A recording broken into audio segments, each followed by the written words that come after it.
of coercion. It can be threats of deportation. It can be threats to oneself or one's family. And then we also see manipulation, emotional abuse, verbal abuse, making it seem like the trafficker is the only one that cares about that person. So one common misconception that we see is that traffickers are strangers, and that isn't the case. Oftentimes, survivors know the trafficker. It's someone in their family or someone in their friends' network or a classmate or someone in their neighborhood. So it's really important to keep our eyes out for all different types of traffickers and trafficking situations. We also see family-based trafficking where aunts or uncles or older siblings or parents are trafficking their children. So it's not usually stranger-based. And going back to the legal definition for a second, there is a specific provision for minors in the law. So it's not necessary to show force, fraud, or coercion if one's a minor. So anytime a minor is engaged in commercial sex, they're automatically considered a survivor of trafficking. So that's a really important provision for youth. So I feel like there's a lot of gray lines when we're talking about that then, right? Like it's not, like, I think that when you were talking about that, like I was writing down things because you kind of put my words together here. You said labor or sex, which is how I think we normally think of it, almost like a slave trade, right? But if it's someone that you know, and it can be domestic, like it's almost like a very fine line between domestic abuse and a trafficker.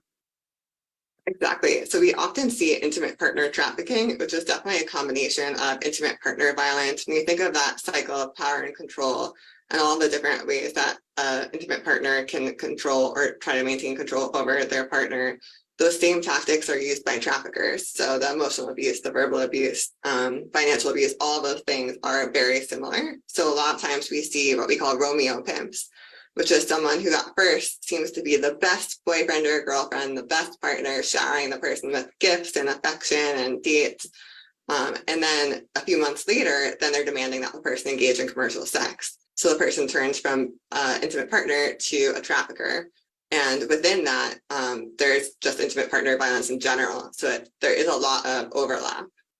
Right. And as well as with, I guess, I mean, because this is something that we've been talking about a lot, is the child sex abuse versus trafficking. So how would do you have to pick one? Is it do you have to define how you're going after someone from a legal standpoint? Like, why would you need to kind of categorize? I do understand that with trafficking, I do understand that with domestic violence or intimate partner violence, it is someone that you are romantically linked with, versus trafficking, it might not be a romantic linkage, right? Like it could be others, like all the others that you're not romantically involved with. But is there a reason why we would want to define one to the other? Or is it better? I mean, not better, listen, I use that word for lack of other words, but I mean, domestic violence carries these kinds of weight in court, or it's easier because it's more common, versus trying to categorize something as human trafficking. Is that more difficult? Like, is there a reason why you would want to go one way or the other, or why you would have to? Yeah, I think the determining factor is commercial sex, which is the exchange of sex for anything of value, whether that's money, shelter, food, clothing. So I think that's the distinguishing factor. Once the person's inducing you to engage in commercial sex by violence, force, fraud, or coercion, then it turns into trafficking. Right. There's a benefit. I think the benefit is the peace. That's important to, that whoever is doing this is walking away with something, financial or whatever. Would you have to pick?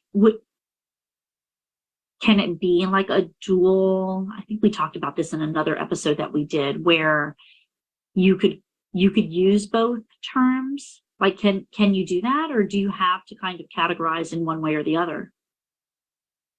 Well, I would guess that the passage of in 2023, the legislature passed a bill, which I had in front of me a minute ago, basically to protect, especially when we're talking about children, okay, children who are being trafficked. What is it? I just read it and wrote it down. But anyway, is it a bill that was passed? And basically, if a child is a trafficked child, okay, there are all kinds of things that the child cannot be charged with. Okay, there's like a litany. It must be what, like 20 or 25 different things. So a child would not, be charged if it was prostitution or, whatever. And that is based on the fact that that child is being trafficked. Or if you're talking about a sexual abuse of a child where you have maybe a family situation, you would not, and the child was not being trafficked, you wouldn't have all of those, the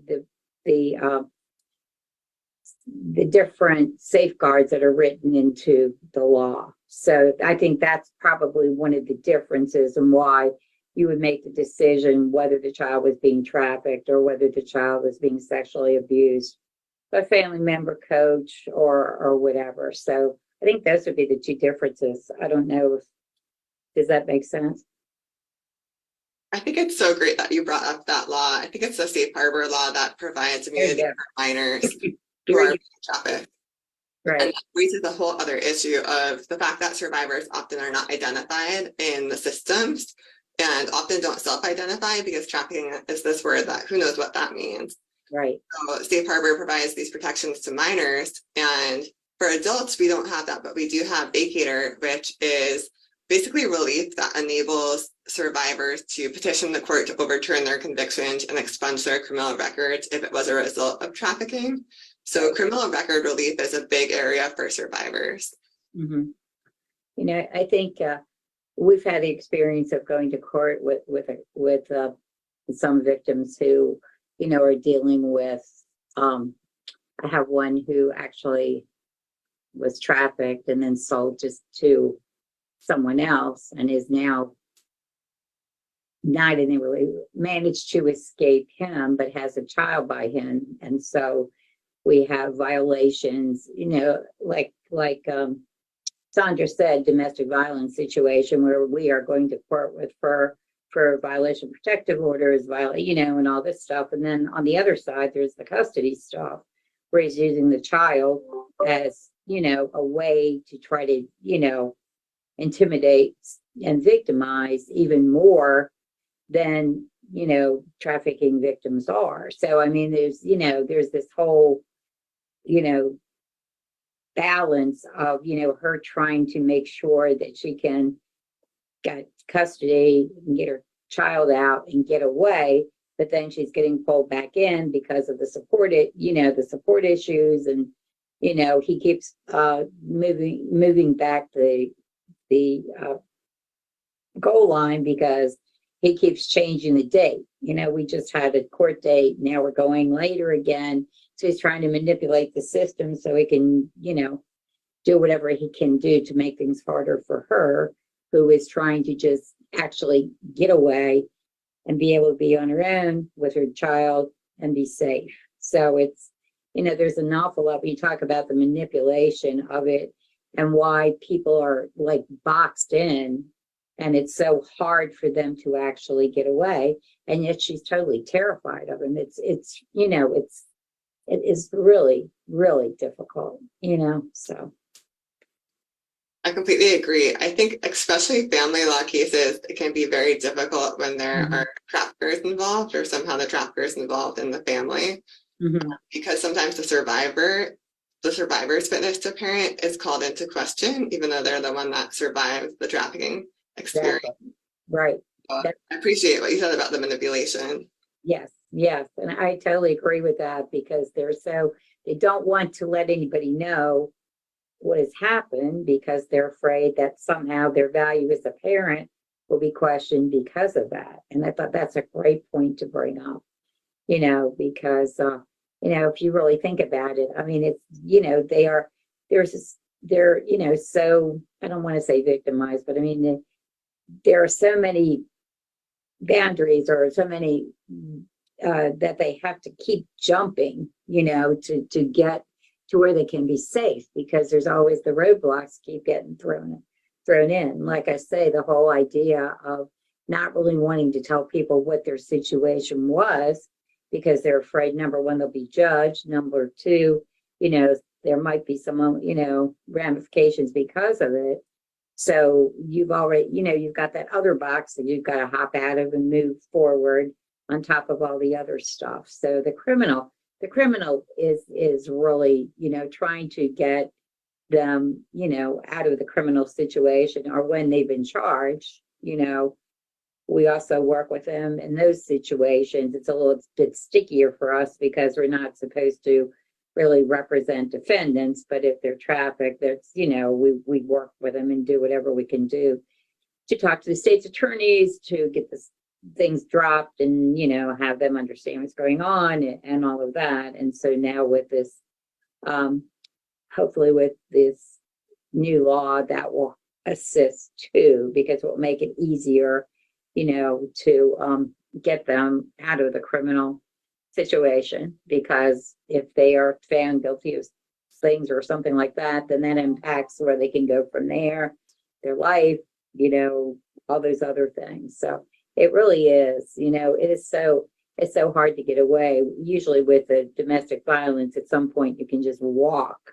But when you've got all this other stuff, all the collateral damage going on, it is really, really, really difficult. So, I think also that goes back to survivors being under-identified in different systems, because I've also seen cases where there are cross CPOs filed, and the survivor is the one who really needs the CPO, but the traffickers know how to manipulate the court system, so they're going to request the CPO, and then the court has to decide, okay, who's the aggressor, who's the survivor.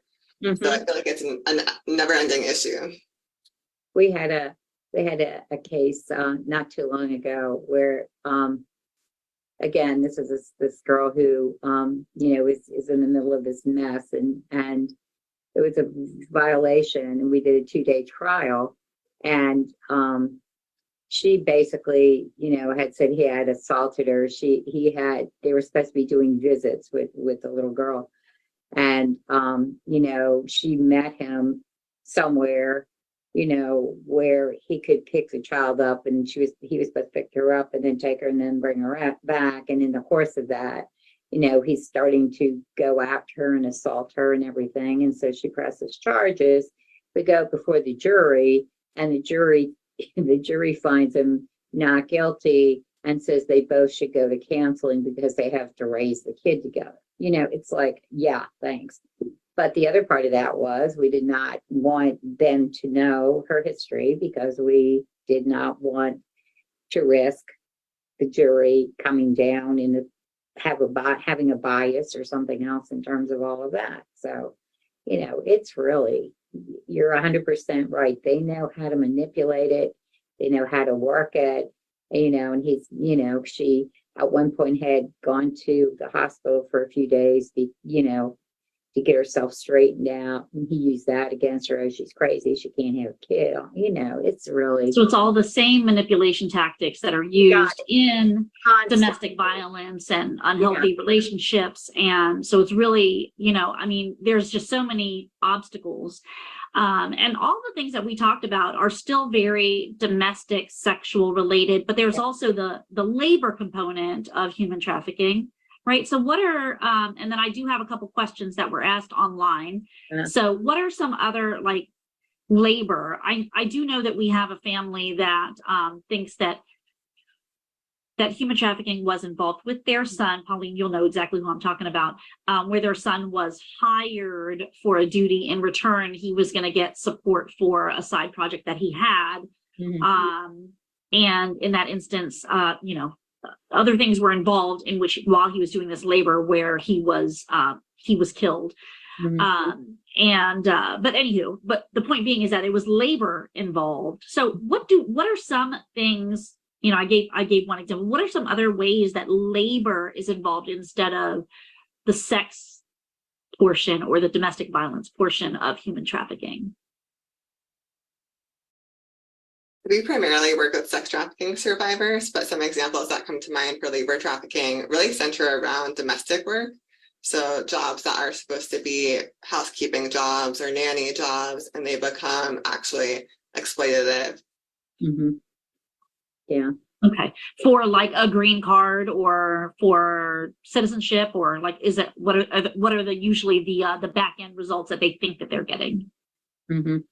Right. I mean, I think a lot of times it does happen internationally, but even domestically, I think that just someone thinks that they're signing up for a job that's going to be just and fair, and it ends up being that they're not paid, that they are working unreasonable hours, they don't have fair living conditions. Right.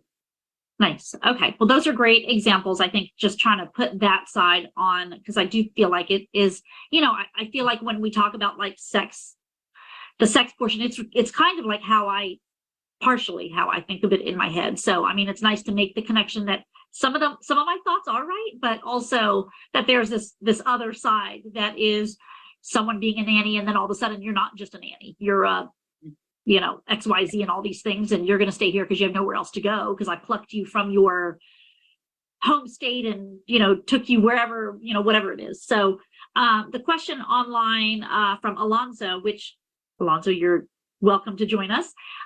Does the fact that a trafficked person could be prosecuted prevent their ability to get out by turning in their trafficker? Certainly does. They're terrified. They're terrifying.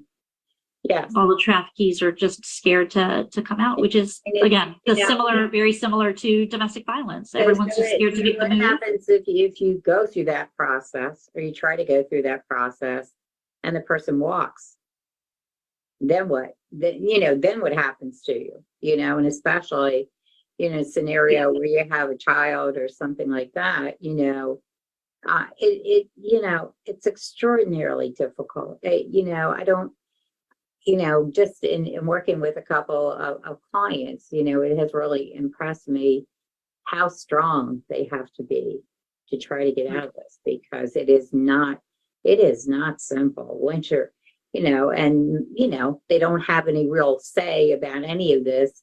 One of our clients had just been kind of trafficked by her parents. It's like, oh, I guess they needed money, whatever the deal was. And before she knew it, she was, going, and that was it. And then, went from person to person and all this kind of stuff. And so those kind of things really do happen. And, it's, sometimes you wonder if it's like a Lifetime movie or something. But I mean, this is basically how these things happen. And you've got, some of the warning signs are the ways that they talk about, how to possibly pick up if someone is being trafficked, or what if you see someone who looks malnourished, if they have some signs of physical abuse, or they don't interact with people. They're afraid to interact or talk to people or look at people, in the face, because they don't want to give away anything, because they're so intimidated and so afraid.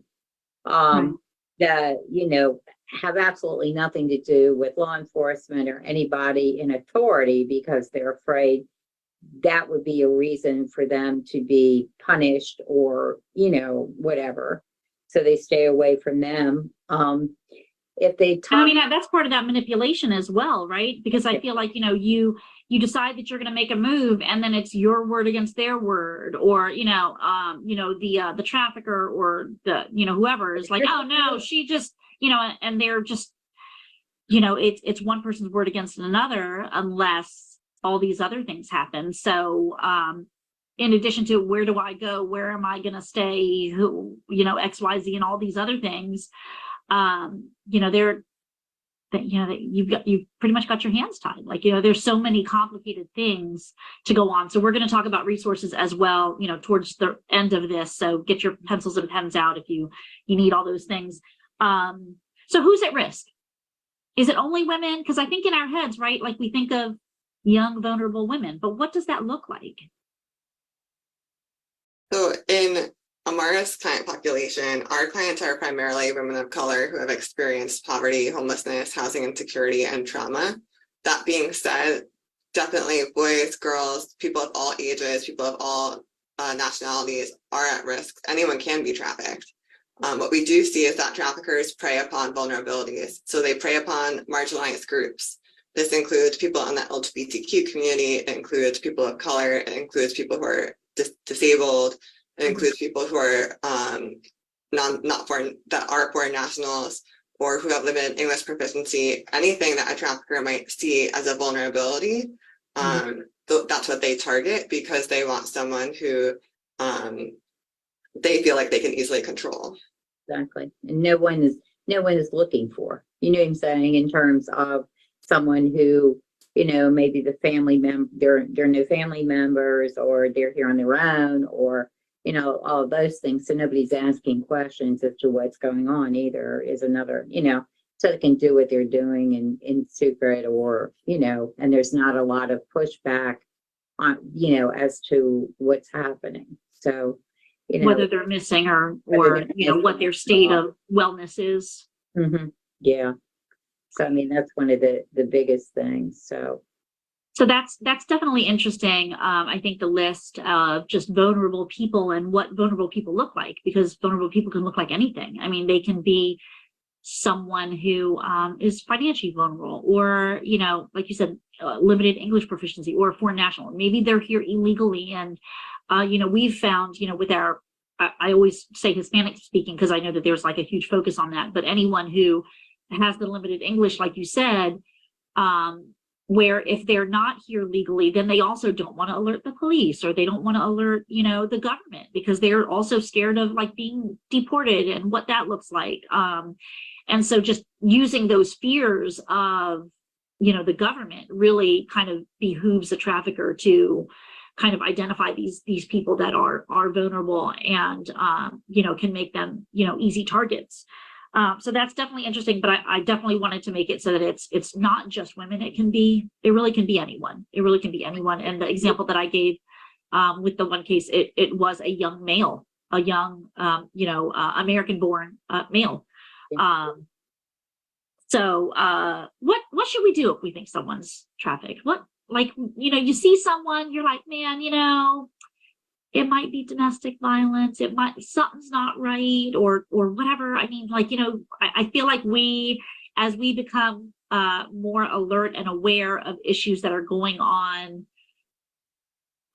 we're all like playing detective, right? We're like, are there, I remember, you know, when, and this has nothing to do with anything, but I remember when my son was little, like he was just a boy, like my firstborn boy. He's very rambunctious.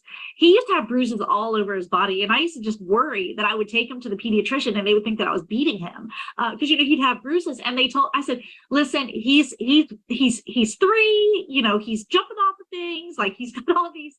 And I was justifying, and they were like, you know, we have, like a certain number per arm, or, you know, whatever, like what it looks like. They kind of are aware as to what they should look for.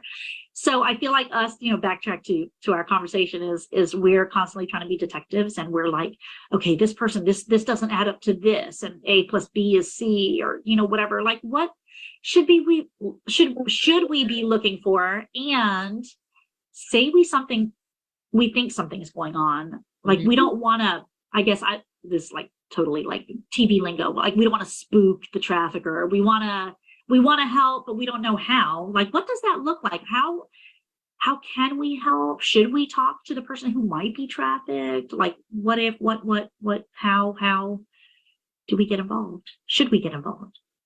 Well, you know, one of the things you can do, they do have a national line that you can call, National Human Trafficking Hotline, and you can call, and they have an online form. So if you think that there's trafficking going on, or if you think there's someone you've identified who's in the area or something like that, you know, you can do that. You can also go to local law enforcement agencies and talk to them. And if you think that, you know, somebody's in trouble, or you're concerned or something, you know, they do. I know in Baltimore, they have about 30 or 40 agencies that have formed like a trafficking committee or whatever, right? And you know, so there are all kinds of different ways. You know, they had they're talking about a few years ago, they had trained all the paramedics on the fire department, so if they went out to, you know, for fire or the MIT, or go out, EMTs go out to, to go into the house to check people out and stuff like that. And they went through a lot of the stuff that we were talking about, the kind of things to look at to identify something might possibly be going on. And the lady who was speaking in Baltimore said that within I think a 2-year, 3-year period, they had possibly identified 50 different trafficking victims just by the EMTs going out to different homes, and as they're checking things out, looking around, being aware, and then coming back and reporting, and then having, follow up and stuff like that. So, a lot of it really has to do with just paying attention and being aware and, watching, the program we have where we deal with non-English speaking clients all the time. I mean, I feel like that's a good avenue for us to be able to, people who would maybe speak to us or talk to us and know there would be a trust, they could trust us because we're not going to do anything, without clearing it with them first. The other thing, like you said, there's a lot of who do not speak English well or that kind of thing. A lot of times, if you can gain their trust, they will tell you if they're concerned about someone or if they think something's going on or something like that too. So, I think a lot of it's just trying to be very aware of your surrounding and what's going on, and just, if you, I don't know, if you see something, maybe say something. Depends on the sheriff's department, though, I think, Yeah, I was going to say, like, I feel like the one thing about like maybe intervening in something that you think is going on is, let's say it's like your neighbor, right? And the police, they come to your house, right? And they knock on the door and they say, we heard a complaint, and they get more information from you. And your neighbor sees that there are cops at your house. And then they walk and dally on over, next door. And then you're like, oh, crap. Like, that just happened. And then they're knocking on the door going, yeah, we've got a complaint. I mean, like, do they know that they need to be a little bit more like delicate? Or, I mean, I think that's the big concern, right? Is that's what that looks like if you're kind of notifying authorities without the permission of maybe, your neighbor who you don't really know. You just see them and it just doesn't feel right, or it doesn't look right. And you think something's going on, and their kid goes to school with your kid. I mean, you never really know what the situation is. I'm just, of course, just making up something. But I mean, I know that, we see lights outside our window and we're, peeking through the blinds or seeing what's going on. But sometimes that backfires on us, and we don't, you don't want the person that's being trafficked to be not treated well because someone was alerted or what have you. So do you think that any law enforcement officer would know, like, are they trained to know how to handle situations in a very like informed way, or are they better off going to that national human trafficking hotline so that it can kind of work its way down? In the answer, I don't do that. What do you know about their training? Do you know anything? Or I don't know much about their training, but what I recommend is actually leveraging our survivor-led organizations that are in this space. There's so many great survivor-centered, survivor-led organizations like Courtney's House, Restoring Ivy Collective, that have experience in working with survivors who are currently in the trafficking situation and helping them develop a safety plan, helping them develop what their next steps are. Sometimes that might be calling law enforcement. Other times it might be figuring out a way to actually leave the situation safely. So I love working with those organizations. I think it is really helpful for the survivors also to build trust with other survivors who've been through the same experience. And so in addition to the hotline, which I think is a great starting point, and also refer to those local organizations that are survivor-led, I think just being aware of what survivor-led organizations are in your area is a great first step. right. So how do we become aware of what those was? You said Courtney's House is one, and they service Maryland, or what is their service area? I think the DMV area. DMV. And then what was the other one that you mentioned? Restoring Ivy Collective, and I believe they're also in the DMV, but I think the Trafficking Task Force, I think that Pauline mentioned, is also a great starting point. Usually each state has one, so there's a Maryland State Human Trafficking Task Force, and then there are also ones for different counties. So Prince George's County has a Human Trafficking Task Force, Montgomery County has one, and as part of the task force, there are different nonprofits that work with survivors in different capacities, and law enforcement often does participate in that as well. So there's some collaboration going on there. Yeah. Yeah. So, I mean, it definitely, I mean, I love the idea of the survivor-led organization for someone who's reaching out for help that is just kind of ready to make that break. Cause, we all kind of, hopefully people come to the point where they're ready to get help. But again, for the nosy neighbor or someone who's trying to help, do you think that it would be an okay way to contact the survivor-led organization if they were trying to be delicate about it, or trying to help them kind of weave their way through how to approach a situation the best so that everyone is safe? Right. Exactly. And I think that the National Human Trafficking Hotline can also help with that, but the more local hotlines can probably provide even more specific advice for you. That's great information. Thank you so much. And then Alonzo did mention the human trafficking alert hand signals. We saw this when the one young lady went missing. Oh my gosh, I can't remember her name, but I remember it was like something about them going hiking, and they started doing, is it like that, like a closed hand gesture? Like when people are in danger, is that what it was? Or like how? So Alonzo's question is, human trafficking alert hand signals, how does one learn them without all of the traffickers also learning of them? And I just feel like social media does not allow you to learn anything that everybody else has access to. If you are on social media or on the internet or on any type of anything, I feel like, there are no secrets anymore. You might think that you have secrets, but is there, I don't know if there's answers to human trafficking hand signals. I'm not sure I have an answer to that. I have heard of other organizations like putting their information on a lipstick or a feminine product, and like that's an easy way to kind of get information to a survivor that it might not be looked at by the trafficker. So I think there are a lot of creative ways of approaching it. Right. I did see that, oh my gosh, I can't even remember what I was on, but they were trying to hyper focus on rest stations, like when you're traveling, like those greeting homes, or not homes, how the little bathrooms, and then putting feminine products with information out there in truck stops and stuff like that. So I was familiar with that from something else that I was doing, but I mean, definitely a good idea. They were talking about magnets and other little things that people could kind of pick up that were small and kind of, petite, like you said, chapstick. And we actually had some giveaways that were chapstick as well that had our name on them that we had for some years. I thought one more resource that might be helpful too. Several counties have family justice centers, and they handle all different types of family violence. So it could be intimate partner, it could be stalking, it could be human trafficking. Right. So that is also a really good resource, I think, for people on a local level that they can go to or call. And it's a one-stop shop for legal, social services, all these different types of things, all in one place. Yeah, that's a good move. Yeah. And we have an MOU with our local one in Prince George's County. But I want to also say that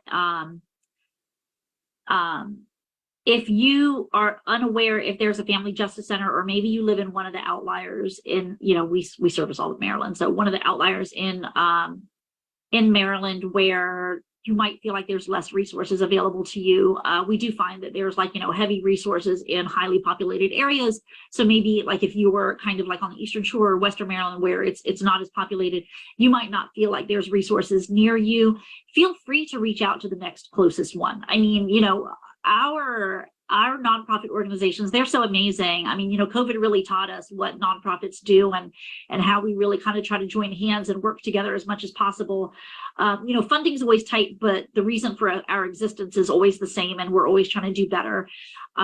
So if you're in an outlier and Prince George's Family Justice Center is a phone call away, they might have things for you. They might know, and they might be able to lead you in the right direction. So, don't fret if that's the route that you're going to go. I mean, I think all of our advocates everywhere just kind of have a long list of who's who and who can do what, including, hotels and Ubers to get you out of there, food and everything in between. So for if you're watching at home, please, don't think that there's no resources available, because we'll find a way to make things happen for you.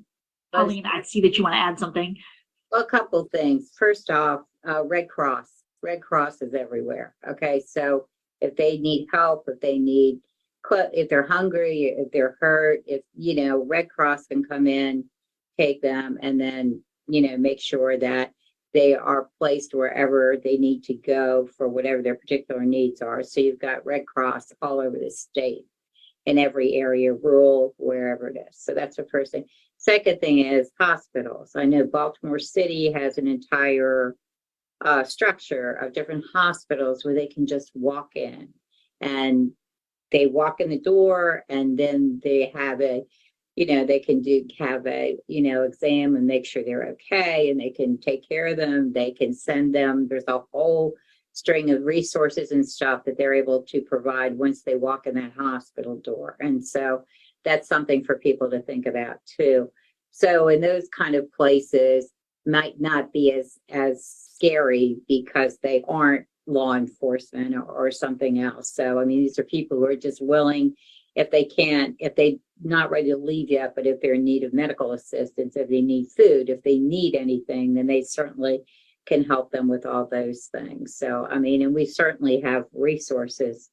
I thought it was fascinating that Maryland is actually viewed as a good state for traffickers, and they talked about some of the reasons were because of the fact we have 3 airports here, the fact that our bus system here, you can go all over the country from the bus system, which makes it very easy for traffickers to put somebody on the bus, take them to DC, take them to Pennsylvania, Philadelphia, so there's so they're talking about the fact that we have a lot of large events like football games, baseball games, basketball games. So there's a lot of crowds and stuff, which obviously they're interested in. They want to be able to, have big crowds if they're trying to sell, sex or whatever. There's a lot of people around.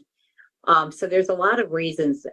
Eastern Shore, trafficking probably for Maryland, a lot of it seems occurs on the Eastern Shore. That's one of the kind of hotter regions.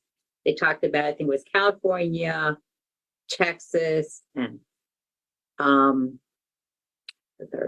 California, Texas, and I don't know, but there's 3 states. Those are the 3 highest, and California and Texas are 2 of them, and I'm trying to think what the other one was. So they're like across the country, they're the 3 highest in traffic. I would assume it would be Florida and New York or one of those, but no, it wasn't, which I thought was interesting. So interesting, definitely interesting. No, I just can't find it. Yeah, you never really kind of know where the numbers is, but to me it does make sense, for Maryland, and we are a very transient space. There's a lot of people that live here that are not attached to families. They might be from Ohio, or, there's so many people that kind of live away from home for whether the government or the military or whatever it is that brings them to the DC area, maybe working for, Lockheed Martin or, what have you. And so I definitely can see that. I've met so many people in my lifetime that are not from here, don't have families. And I always wonder how people raise kids with no families, because I'm like, what? You can't drop your kid off somewhere? Like, I don't know what that's like. But that's just me. I'm a hometown girl, and I, like to stay close to family. So I just can't even imagine, like, not wanting to cook and just being able to pop over to somebody's house to eat. But yeah, I mean, it definitely makes sense to me. So some of the other things that I wanted to hop into, Pauline, it might be time for you to look for that law stuff.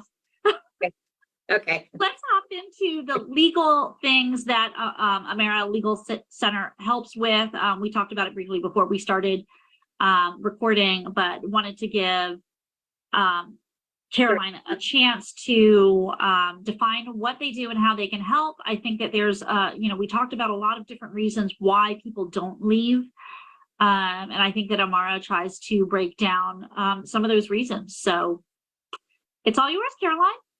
Thank you. So as I shared at the beginning, we provide free trauma-informed legal services to trafficking survivors and sex workers.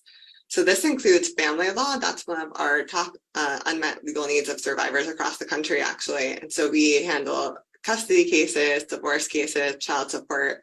Oftentimes, survivors might have a child in common with a trafficker, or they might have lost custody during the trafficking victimization. And so we help with advocating for them to get visitation and custody back.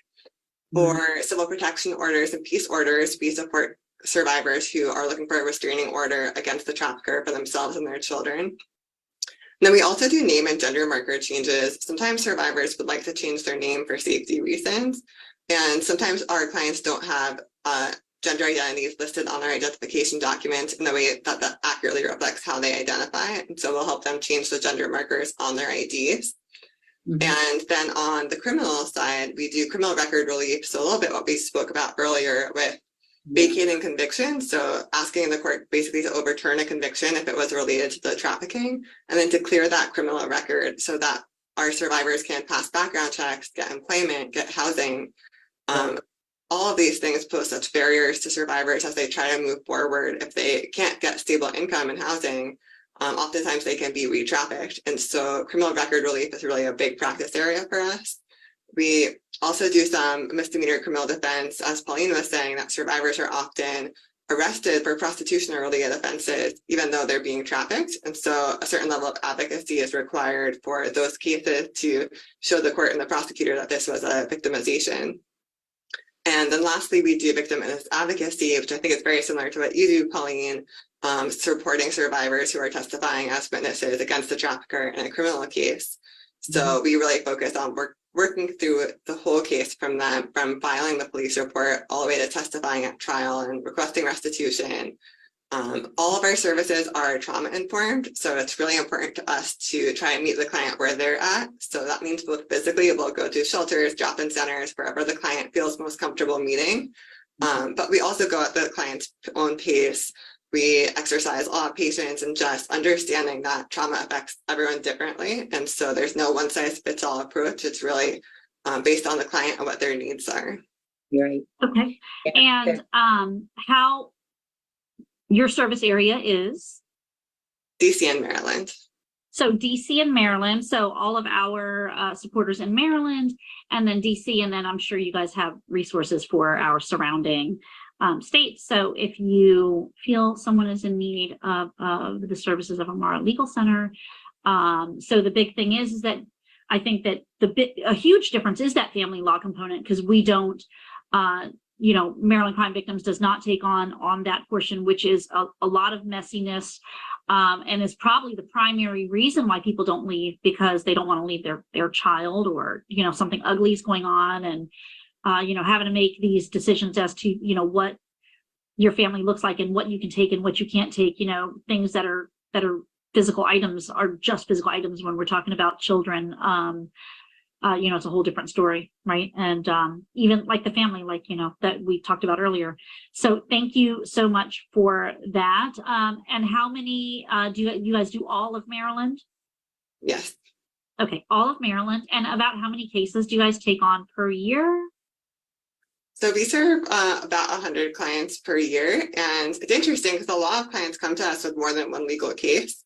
So they could have a family law case, a civil protection order case, in addition to a criminal record relief case. So we try to handle all of those needs in-house and refer out if needed. Yeah, we're definitely, I think Pauline can attest to that. It always seems like it's not one case, it's 3 cases, but it's one person or one family.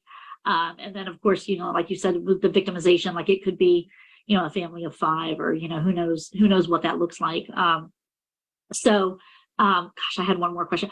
Oh, is there a financial requirement with getting services from you guys? Yes, so in Maryland, we do have to serve individuals who are under the MLSC guidelines, so the median poverty level. But in DC, we do not have any income level guidelines. Okay. Definitely good to know. Definitely good. So under MLSC guidelines, they would probably be serving most of them anyway. So, Right. So, the plus side on that, I mean, it's unfortunate that, that you guys have that, but it sounds like, in this particular case, it's probably pretty easy to get people qualified with that, because there's just that manipulation tactic again. They're probably like lower income, or if they are doing things, it's a lot of under the table work, or non-documented. Yeah. But the nice part is that, like you were saying, Pauline, is that we do not have an income requirement at Maryland Crime Victims. So there's always a good start where we can kind of work hand in hand when it comes to some of the things that need to be taken care of. Pauline, sorry. No, I'm sorry. I was going to ask now, do you have like a shelter, or you guys just a law office, legal center, or whatever for them? We don't have a shelter, but we do Okay. try to keep them where they are. So if they're at a shelter or a drop-in center, we'll go to them. Okay. So if they come, they can be placed, and then you all can work with them. So, okay. All right. That's good to know. So it's again us working with other nonprofits, which is similar to what we do as well. That maybe people that provide that. Yep. It's always the most important thing is to take care of the victim. That's it. Yeah. And thank goodness for the people that do hyper focus on making accommodations with hotels and different places. My gosh, I mean, so important to have that as a resource as well. But I mean, I think that we do as much as we can, and like I said, we kind of hold hands with each other and try to get it taken care of. So that's always a plus. Okay, Pauline had a new law that you wanted to share. Did you find that, Pauline, or? We're talking about the legislation update. The one that was passed in yes, I have it. Give me a second. I will find it. She was so prepared, and then she was like, and then it walked away. Oh, well, so whatever. Well, I came back from court, so that was it. When you come back from court, everything gets messed up.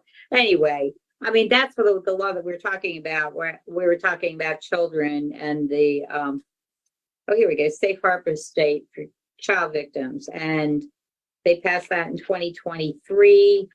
We were talking about the offenses. What this does is, child victims will no longer face criminal charges for a variety of crimes in Maryland, and that's starting in this October 1st. So the qualifying offenses are unnatural or perverted sexual practices, possessing or administering a controlled dangerous substance, possessing or purchasing a non-controlled substance, fourth-degree burglary, trespass offenses, malicious destruction of property, misdemeanor theft, misdemeanor obtaining property or services by bad checks, possession or use of a fraudulent government ID, public assistance fraud, false statements to law enforcement, indecent exposure, prostitution, driving with suspended registration.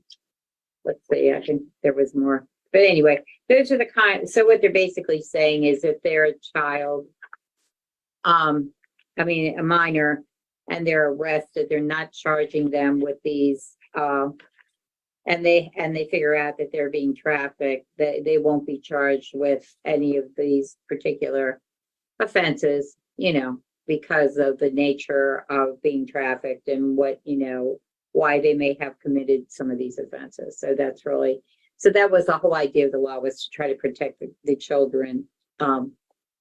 So, and like I said, they just passed that in 2023. They've been trying for like a while. So I know this was huge when it finally got passed. The governor signed it right away, and it goes in October 1. So, that'll be something when we're doing juvenile cases, to be looking for and be aware of too. If kids are being charged, they're going to need to look into whether or not this is a trafficking situation and stuff like that. So, but anyway. Yeah, and I think that it's so funny because I was also working on things about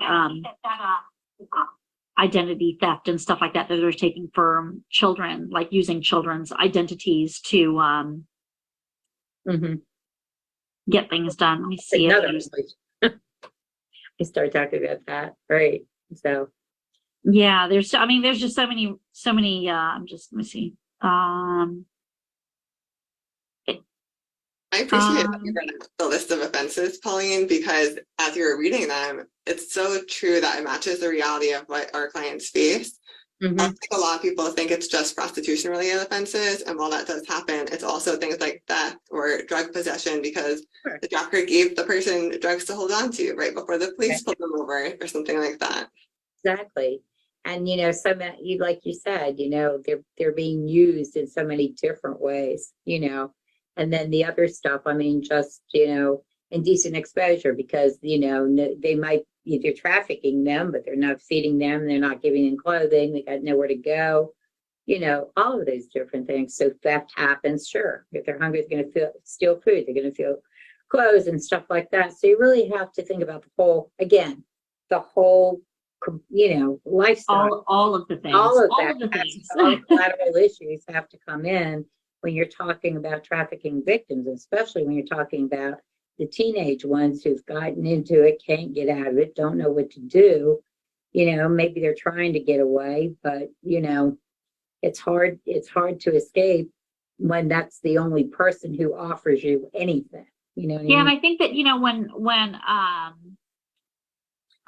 when Caroline was talking about like who's vulnerable, I mean, when we were talking about young people, we don't know what that young person's coming from. Like, it could already be a situation where they are abused at home and they're a runaway. I mean, this transient place, and then someone, you said it's not people that are necessarily strangers. Like, it's someone that that is now you're in this situation where you can't go back home because that's not great, and then now you're in this other place which is also not great, and all these things are happening to young people who, when you're young, I mean, number one, you don't have a job, you don't have transportation, you don't have, as we get older, we make connections where we know who we can call if we need something. When you're young, all young people, other young people can't help you when you're dealing with really grown situations. So, I think it's important. I love that these things that we're going through are on social media and shareable, because that's how we do get these young people to be watching, even if it's the reason why I put it on YouTube and not just on live. They can grab it when they're ready. They can grab it when they need it. I had a question online. It says, do you work with Tina Front from Courtney House? Yes. Yes, Caroline is saying yes. And executive director of Courtney's House, and she's excellent to work with. Oh, I thought Pauline was talking, but she's not. Okay, so we are wrapping up here. What, Pauline? Somebody walked in. So we are wrapping up here. We've got about 2 minutes left. I guess, I really wanted to share that my final thoughts on this, and I'll let you guys do yours, is that there's a lot of ways for people to find help, whether you're someone who sees something or whether you're someone who knows you need help. You can go to your law enforcement if you don't feel like they're going to be delicate enough. There's the National Human Trafficking Hotline that has an online form. There are these survivor-led organizations that Caroline also shared. There are local task force, local family justice centers. There's so many different ways for you to find help. So if you need it, or if you know someone that needs help, please, you don't have to tag them. You can share it with them. You can drop it in their messenger, share a link, whatever it is that you need to do to make sure that people in your circle can find the help that they need. That's all that we really want. We're not doing it for bucks. This is what we do. Share information in a way that is easy to comprehend. If you have questions, you can drop us a line in our messenger box as well, on Facebook, Twitter, Instagram. I'm on LinkedIn. We have our email. All of it comes to me when it comes to Maryland crime victims, and then I'll try to get it to Pauline or our advocates or whoever it is that can help you.